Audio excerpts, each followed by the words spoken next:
Hey, what's up, everybody? Bdf 44 coming at you with another video. All right, so I was thinking about something. I don't remember ever talking about something that came to mind last night while I was meditating. And it's dark, so just prepare your eardrums for not the nicest story. I'm talking about when my boy, one of my good friends, passed away. Jonah Alexander, rest in peace, man.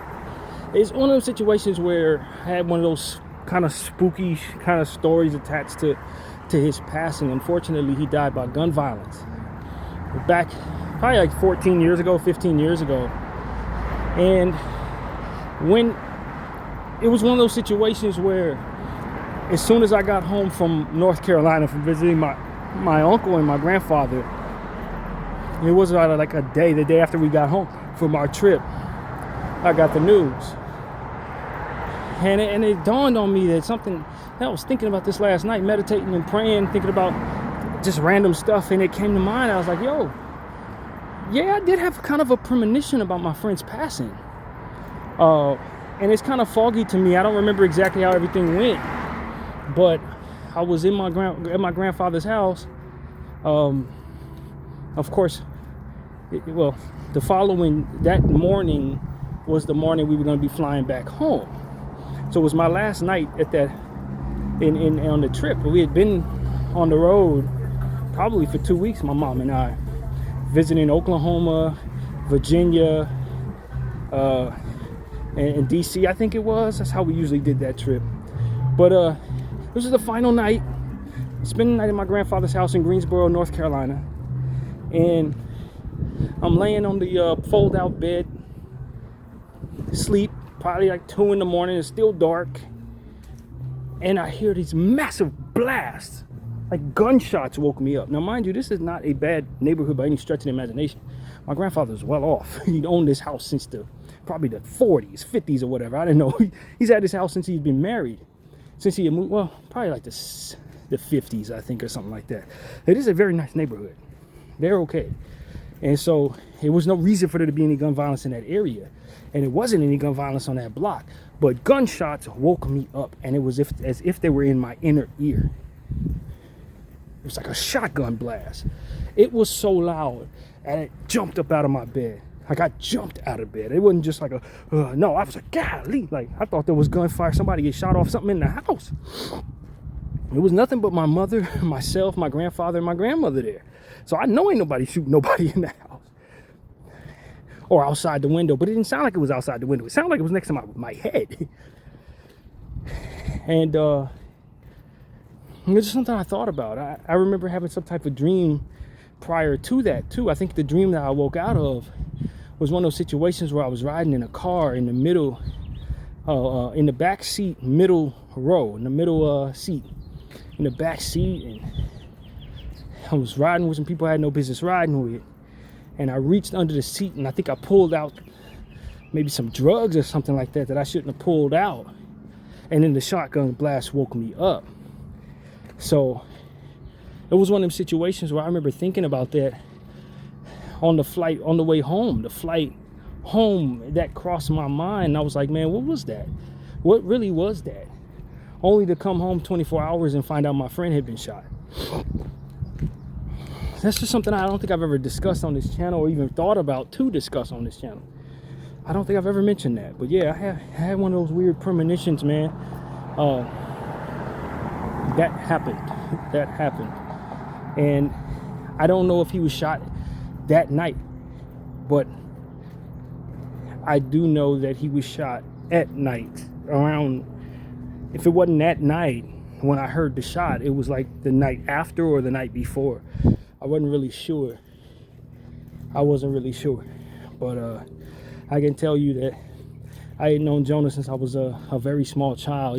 Jonah grew up in the Hollywood area. And so it was one of those situations where I would reunite with him at different points in my life. I first met Jonah at elementary school and kindergarten. And we played on the monkey bars together. I remember him telling me the story about his grandmother winning the lottery, which nobody believed him, but he was like 5 years old. And then I reunited with him when I was like 10 at Children's Club. He ended up going to the same Children's Club daycare center I went to. And then later on, when I was like 16, he started running with some of my friends, some of my homies, the people I hung out with, my little clique. He knew some people from around the Hollywood area and ended up getting to know him all over again as a grown man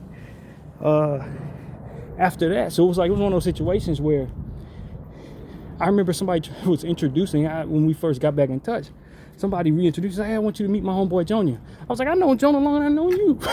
And this is somebody I known since I was a little kid, but I was like, I knew Jonah before I met you, dog. Like, that was my homeboy. That was somebody I knew from damn near preschool, basically. And so it was real easy for us to get back in touch. And I remember, somebody told me that Jonah was ready to go crazy when he found out that I had gotten into it. But at one time that I told you guys where I got punched in the face and whoever that was broke my eye socket. It was essentially them. I was told by mutual friends that Jonah was talking about coming out there to investigate the situation himself. He wanted to do something to the person that hit me. That was the type of friend he was. And that was the type of enforcer he was as well. Jonah he had been doing martial arts the whole time I knew him. Ever since he was a little kid, he was a martial artist. And he grew up continuing that process. Jonah was outside in the streets. But the thing about it was, Jonah was a good kid. He got caught up with a girl that introduced him to a certain lifestyle. That's really what it was. He wasn't like that. We weren't like that as kids and nothing like that, but he found the wrong girlfriend, and that girlfriend introduced him to all that stuff. And since he was someone who had kind of dealt with some things in his own personal life, home life and stuff like that, it was easy for him to find himself dealing with that street life and getting involved in gangbanging, getting arrested multiple times, stuff like that, doing time and all of that, being out in the streets. And by the time he was a grown man, he was outside. He was outside. I remember a story where he pulled a gun out on my homeboy because he didn't know who he was. He was coming up from afar at night, and my homeboy was coming up to where Jonah was outside hustling, and Jonah didn't know who he was. And I guess it was wartime. I don't know, what do I know? But Jonah pulled a gun out on my boy, and they both laughed it off because, of course, they were good friends at the time. But he just didn't recognize his silhouette walking up on him. And so Jonah was really like that, man. Jonah was really like that. Jonah could definitely handle himself, but unfortunately, and this is sad because he died in a time where he was getting over a lot of that stuff. He had already been through the streets. He was working like 2 jobs, going to school at the time when he got shot. It wasn't like he was still outside. He had done all that already, and he was ready to change his life. And I really never was clear on the story, but he was hanging out with somebody late night after work or something like that, going to some type of club event, and the person he was with ended up getting into it with some people. And what is told to me is that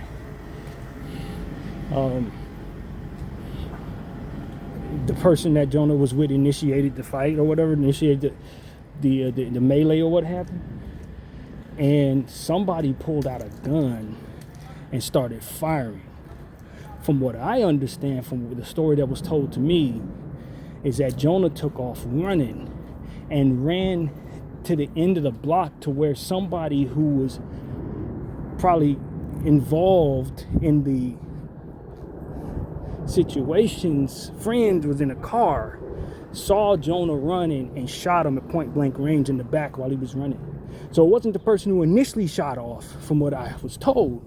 It was the person that was in the car that Jonah ran past as he was running away from the shot that actually shot him. So I don't know how much of that was true. It was different stories being told.